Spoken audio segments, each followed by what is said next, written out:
তারা গিয়ে ওটার মধ্যে সিজদা দেয়। নাউজুবিল্লাহি মিন যালিক। এই হচ্ছে প্রিয় দর্শক, আমি এখন আছি জাবালে রহমতের উপরে চিহ্নিত সেই পিলারের কাছে। খুব খেয়াল করবেন, অনেকে এখানে আপনার দেখুন এই যে মাথা ঠেকায়, অনেকে এখানে চুমু দেয়, এই অনেক কিছু করে। এটা মাজার স্টাইল হয়ে গেছে। আসলে এখানে এটা করা হাযা শিরকুন আযীম। ওই জায়গায় কি দাঁড়িয়ে ওদিক ফিরে আমি কিন্তু একটা ভাষণ দিয়েছিলাম, আল্লাহুম্মা ইহফাজনা মিন কুল্লি মুসলিমিনা ফিলিস্তিন, আল্লাহুম্মা ইহফাজনা মিন কুল্লি মুসলিমুনা ফিলিস্তিন, আল্লাহুম্মা ইহফাজনা মিন কুল্লি মুসলিমিনা ফিলিস্তিন। এটা তো একটা চিহ্ন।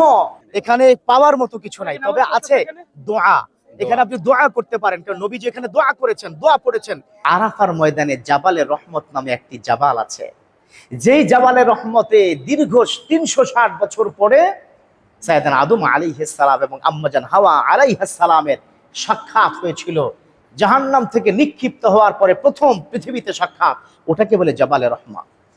আমার বিষ্ণু বলেছেন, আদমের দেখা যেখানে হয়েছিল অনেক নবীরা এখানে এসেছে, এমনকি আমিও এসেছি। তোমাদেরকে জানিয়ে রাখি যে এই জায়গা মান দুআ ইলাল্লাহ, যে ব্যক্তি এখানে বসে দোয়া করবেন, তাকাব্বালাল্লাহ, আল্লাহ পাক তার দোয়া কবুল করে নেবে। সুবহানাল্লাহ। আমার বিশ্বনবী ওই জায়গাতে দাঁড়িয়ে কিন্তু বিদায় হজের ভাষণও দিয়েছিলেন। আমার বিশ্বনবী যেই জায়গায় দাঁড়িয়ে বিদায় হজের ভাষণ দিয়েছেন, ওই জায়গা উত্তম নাকি অধম? উত্তম। আমার বিশ্বনবী যেই জায়গায় দাঁড়িয়ে বিদায় হজের ভাষণ দিয়েছেন, ওই জায়গা তো বিশ্বের সেরা জায়গা হয়ে গেছে। সামনে ১.৫ লক্ষ, ১.৫ লক্ষ সাহাবা। নবীজি তারাকতুম ফিকুম আমরাইন লান তাদিল্লুকুম বিমা তামাসসাকতুম বিমা কিতাবাল্লাহ সুন্নাতুর রাসূলুল্লাহ।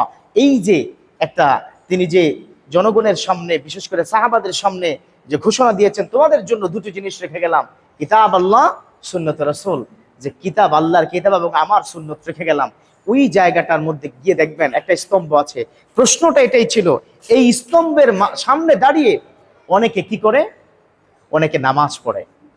ওখানে গিয়ে দেখবেন মানে এত ভিড়। আমি গিয়েছিলাম, মাশাআল্লাহ, আমার সাথে আমার ৪০ জন সহকর্মী কিংবা আমার ৪০ জন মুসাফির আমার সাথে যারা গিয়েছিলেন, তারাও বেশ আবেগে ছিল। আমি কিন্তু সেখানে একটা ঐতিহাসিক, মানে আল্লাহ রাসূল যে ভাষণ দিয়েছিল, ওই জায়গায় কি দাঁড়িয়ে ওদিক ফিরে, রফিক তোমার তো মনে আছে, আমি কিন্তু একটা ভাষণ দিয়েছিলাম, আল্লাহুম্মা ইহফাজনা মিন কুল্লি মুসলিমিনা ফিলিস্তিন, আল্লাহুম্মা ইহফাজনা মিন কুল্লি মুসলিমিনা ফিলিস্তিন, আল্লাহুম্মা ইহফাজনা মিন কুল্লি মুসলিমিনা ফিলিস্তিন, আল্লাহুম্মা ইহফাজনা মিন কুল্লি ফিতনা, আল্লাহুম্মা ইহফাজনা, اللهم احفظنا هذا مسلمون الكرام، اللهم تقبل مقصدنا، اللهم تقبل مناجتنا، اللهم تقبل حج والعمرنا، اللهم تقبل كل حديث।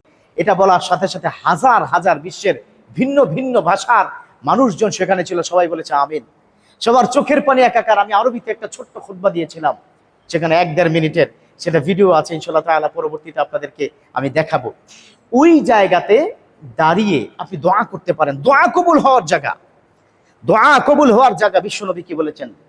এই জায়গাতে দোয়া কবুল হবে। কিন্তু আপনি ওই খাম্বাটার সামনে, বিশেষ করে পাকিস্তানিরা এত আবেগী, কোত্থেকে এত আবেগ আসে যে কি তাদের, বাঙালিরা যতটা না তার চেয়ে বেশি, ৩ গুণ, ১০ গুণ, ৫০ গুণ তারা গিয়ে ওটার মধ্যে সিজদা দেয়। নাউজুবিল্লাহি মিন যালিক। এই হচ্ছে প্রিয় দর্শক, আমি এখন আছি জাবালে রহমতের উপরে চিহ্নিত সেই পিলারের কাছে। খুব খেয়াল করবেন, অনেকে এখানে আপনার দেখুন এই যে মাথা ঠেকায়, অনেকে এখানে চুমু দেয়, এই অনেক কিছু করে। এটা মাজার স্টাইল হয়ে গেছে। আসলে এখানে এটা করা হাযা শিরকুন আযীম। এটা করা যাবে না। সিজদার জায়গা শুধু কাবা, কাবার দিকে ফিরে আপনি সিজদা দিবেন। মূলত সিজদা কাবাকে দিচ্ছেন না, মূলত সিজদা দিচ্ছেন কাবার মালিক আমার আল্লাহকে। পড়ুন সুবহানাল্লাহ। এই জন্য ওখানে সিজদা দেওয়া এটা শিরক, কারণ ওই সিজদা ওখানে দেওয়া এটা নাজায়েজ, হারাম, শিরক। তবে এটা দোয়া কবুল হওয়ার জায়গা, এটা স্পষ্ট কথা। এটার বিরুদ্ধে কোনো কথা বলার কোনো সুযোগ নেই। যারা করছেন হয়তো না জেনেই করছেন, সাবধান সাবধান। ওখানে আপনারা যারা যাবেন, উমরা করতে যাবেন কিংবা হজে যাবেন, আরাফার ময়দানে যাবেন, জাবাল রহমতে যাবেন, ওখানে হয়তো উঠবেন, একটা আবেগ আপনার থাকবে, সব ঠিক আছে। কিন্তু সেখানে গিয়ে কি করা যাবে না? সিজদা করা যাবে না। সেখানে গিয়ে তার সামনে দাঁড়িয়ে কি নামাজ পড়া যাবে না। এমনকি অনেকে সেটাকে চুম্বন করে। আরে ভাই, এটা তো একটা চিহ্ন।